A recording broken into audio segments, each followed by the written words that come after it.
A Inter nunca ganhou a Champions League sem um brasileiro no time titular, mas é bem verdade que tem sempre um argentino envolvido nessa história, seja no banco de reservas ou então até decidindo a final. Com a vitória por 3-0 no agregado contra o Milan, a Internazionale está na final da Liga dos Campeões pela sexta vez na sua história. A primeira decisão da Inter foi na temporada 63-64 e faz tanto tempo que eu quero chamar a atenção de vocês para uma peculiaridade da Champions League que nem era chamada Champions League naquela época. Um time campeão hoje em dia tem que entrar em campo 13 vezes. Naquela época eram só 9 jogos e a Internazionale foi a primeira campeã invicta da história da Liga dos Campeões. 3-1 contra o Real Madrid, que tinha Puskás, Alfredo Di Stéfano e companhia, mas quem pinta com a camisa 7 do time titular da Inter de Milão naquela temporada? O brasileiro histórico jogador da Internazionale, Jair da Costa, cara que ficou quase uma década defendendo as cores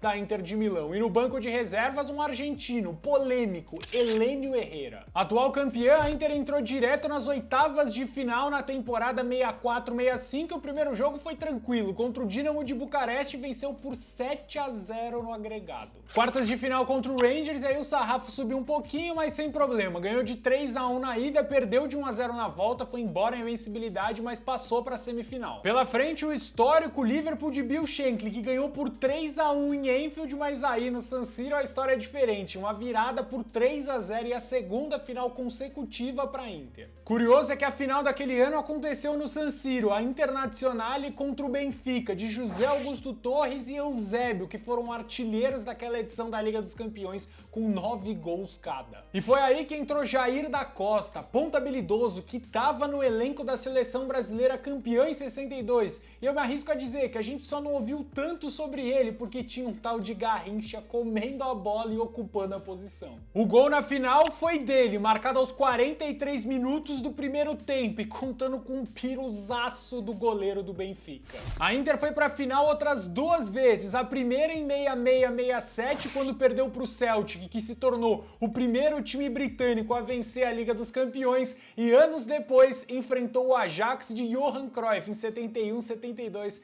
e aí não teve como, né? O cara acabou com o jogo com 2 gols na final. Quase 4 décadas depois, a Inter voltou a jogar uma final de Liga dos Campeões com aquela equipe que vai ser lembrada para sempre pela conquista da Tríplice Coroa. E olha, era um senhor elenco. Brasileiros eram 3 no time titular: Júlio César, Maicon e Lúcio. Os argentinos também dispensam comentários: Samuel, Zanetti, Cambiasso, Diego Milito, fora outros 2 cracaços que também jogavam naquele time, Sneijder e Eto'o. Passou em segundo no grupo que tinha o Barcelona, aquele mesmo Barcelona que a Internazionale ia eliminar nas semifinais, com uma vitória por 3-1 no primeiro jogo e depois uma derrota simples por 1-0. Nas oitavas e quartas de final também teve Chelsea e CSKA Moscou. A final todo mundo lembra, né? Contra o Bayern de Munique, 2 gols de Diego Milito e mais um título de Champions League para o José Mourinho. Lautaro não tem a grife do Milito, mas ele tá vivendo uma fase abençoada. Só nessa temporada,